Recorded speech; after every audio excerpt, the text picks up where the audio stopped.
Hi, my name is Zeinab Kahera. I am a coach, public speaker, and mentor. Thank you so much for joining my space.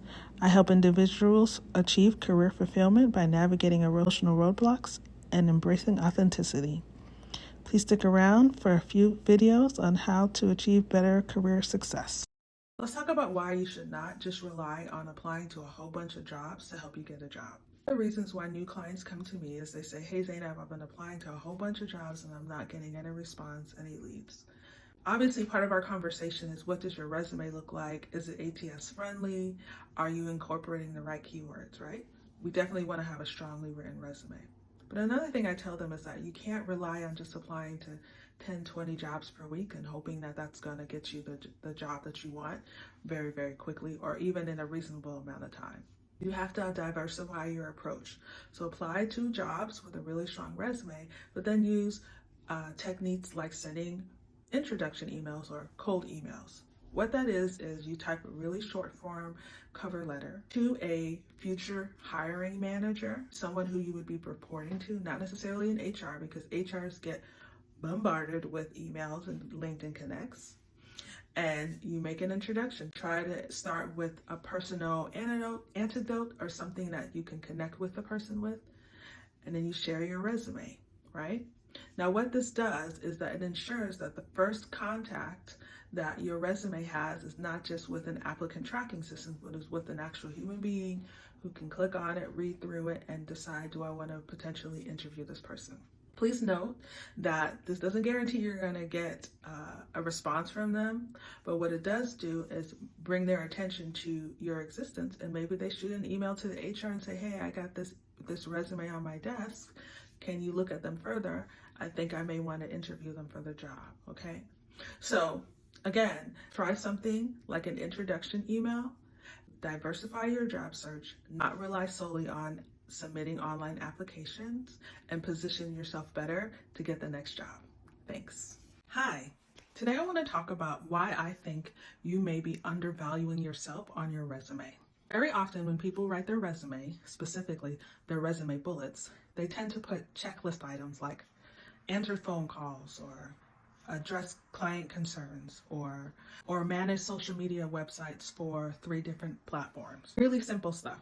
But the reality is that you did more than that. There was a reason why you managed social media platforms. There was a reason why you were addressing client needs or customer needs. And that's where you show your impact, making a connection between what you did and the results of it or the impact of it, right? The problem is, though, very often people struggle with that because they don't actually see the value in themselves. They don't see the impact that they're making for themselves. There's a lot of reasons why someone may not see the value that they offer to a company. For instance, maybe you are not getting paid as much as you'd like to. Maybe you are not seeing any growth in your position, in your role. Maybe you are not receiving any additional perks or bonuses or benefits that you thought you would. And a lot of times that lack of reciprocation can translate as, I'm not valued, I'm not valuable, all I do is this. So one of the best ways that you can help yourself in writing a stronger resume is to reconnect with yourself and the impact that you are making at your company. If you think about it from this perspective, they didn't hire you because they wanted you to have a job. They hired you because they need you to be there, right? To affect their profitability, to affect their overall operations. So if you leave, yes, they can hire somebody else. But the reality is that you were there for a reason. I want to take time to recognize and celebrate the day-to-day contributions and the impact that you're making for a company.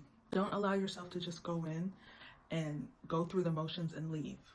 Recognize yourself. Even if you decide that that company's not right for you and you're ready to leave, that's great. Now you're leaving with the confidence and the pride, knowing that you will be able to not only do the same thing at the next company, but do even more, okay? The best way to value yourself in your resume is to value yourself. Thank you. So today I was talking to a few people and the topic of interviews came up, and I wanted to share something that I have to share commonly with people, which is fine. It's an important thing to know. And that is that even though like, we're very clear that the interview was about demonstrating your skills, your qualifications, providing evidence that you can do the things that you said you could on your resume. But it's also very much about showing them your personality, them getting to know you beyond just your professional profile. And so it's very important that we don't abandon that in our presentation of ourselves, because they want to know, are they going to enjoy working with you 5 days a week, 8 hours a day, probably sometimes longer than that, right? So make sure that you stay connected to who you are, right? You're demonstrating the best version of you, but you are demonstrating yourself. And more importantly, the authenticity allows them to see you, allows them to meet you where you are, so that you're not having to, fake it while you're working each day, right? So remember to stay true to who you are and be your best self. Thanks, bye.